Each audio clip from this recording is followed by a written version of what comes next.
My speech to you, brothers and sisters, tonight, it's going to be, inshallah, a very, very entertaining and very educational, because I'm going to tell you a story. You know that 1/3 of the Holy Quran is stories, al-qasas. But this story, it happened in the life of one of the greatest tabi'een, meaning followers of Sahaba. You all know that the Nabi sallallahu alayhi wa sallam said, خَيْرُ الْقُرُونِ قَرْنِي ثُمَّ الَّذِينَ يَلُونَهُمْ ثُمَّ الَّذِينَ يَلُونَهُمْ. The best generations is mine, the Sahaba. Then those who follow them, meaning tabi'een, then those who follow them, tabi'een. So the first 3 generations of Islamic history are the best. And we have to follow them and imitate them. Why? Because they were the students of the Prophet ﷺ, and they were students of the students of the Prophet ﷺ, and the others were the students of the students of the students of Rasulullah ﷺ. No doubt they were so close to the source of Sharia, the Quran and the Sunnah. May Allah subhanahu wa ta'ala help us always to follow the Quran and the Sunnah, inshallah, until we die. This story is the story of one man. One man, listen carefully, brothers. One man who made a whole church, including the priest, become Muslims. Whole church was turned into a masjid. You see how happy we are when one brother or sister come to embrace Islam in Jum'ah, and then we forget about them? We should not. We hug them and say takbir and mashallah, and then we forget about them, right? We shouldn't do that, by the way. We should keep contact. But it is so happy, it's so nice to see somebody coming to Islam. How about the whole church, like this church next to you? Church without walls, turning into another masjid that will compete with you. Imagine that. It can happen if we hold tight to the book of Allah and understand Islam and follow the Sunnah of Rasulullah ﷺ. Definitely it will happen, because it has happened in the history of Islam. In the city that is under occupation today, called Al-Basra, in southern Iraq, was a great man by the name of Abu Yazid al-Bustami. Remember this name, Abu Yazid al-Bustami. He was one of the tabi'een, one of the students of the Sahaba. He saw Sahaba. He didn't see the Prophet ﷺ because he was dead already, but he saw the Sahaba. He was contemporary of some of the Sahaba, and he learned from them. Very important to have strong ulama as shuyukh, so that they transfer the knowledge to you. In his dream, he was sleeping. An angel came to him and said, "Wake up, make wudu, and go to the church so and so." Subhanallah. Do we have this type of incidents happening to us? The time you want to wake up, a shaitan will come to you and say, "You're tired. Sleep. You okay?"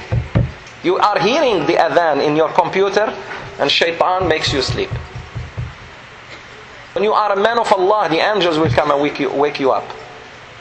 When you are a woman of Allah, sisters, an angel will come to you and wake you up.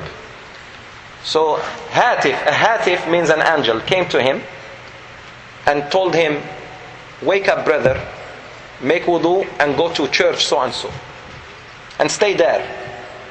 So he did, because his heart is hanged to Allah.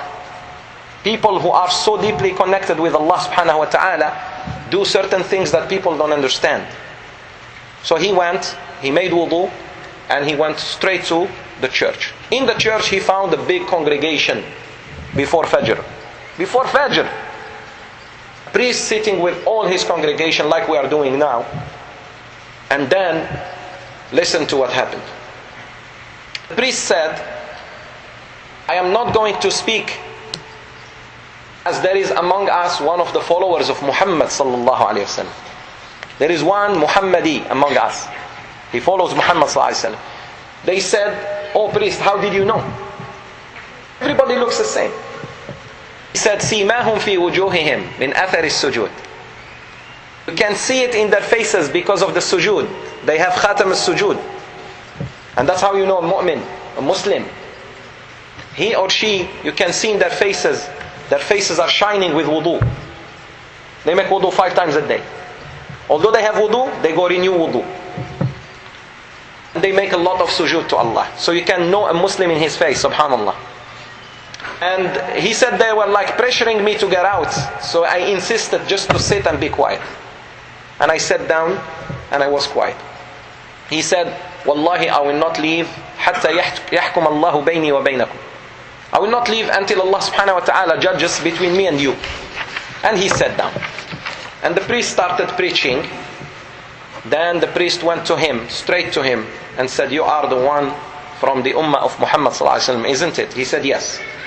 He said, okay, you didn't want to leave our congregation. I'm going to ask you a couple of questions. If you don't answer them, you will not get out alive. He said, okay, bring it on.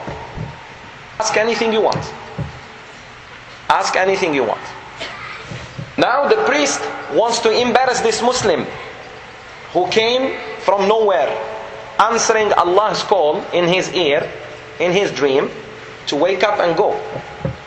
And his first question was, please pay attention, brothers, and don't forget these questions. What is the one that has no second? Who wants to answer? Keep the answer for you, because that's easy.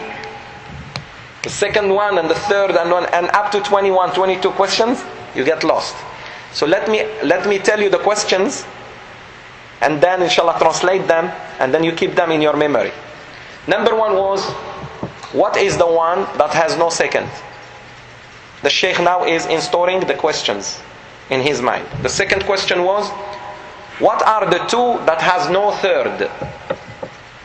What is the one that has no second? What are the 2 that has no third? What are the 3 that has no 4? What are the 4 that has no 5? What are the 5 that has no 6?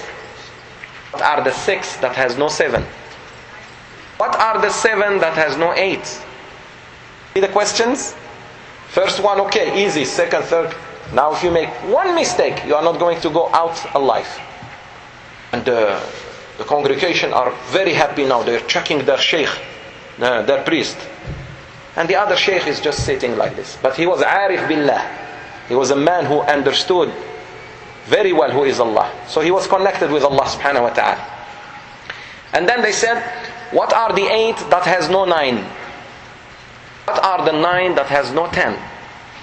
What are the 10 that has no 11? What are the 11 that has no 12?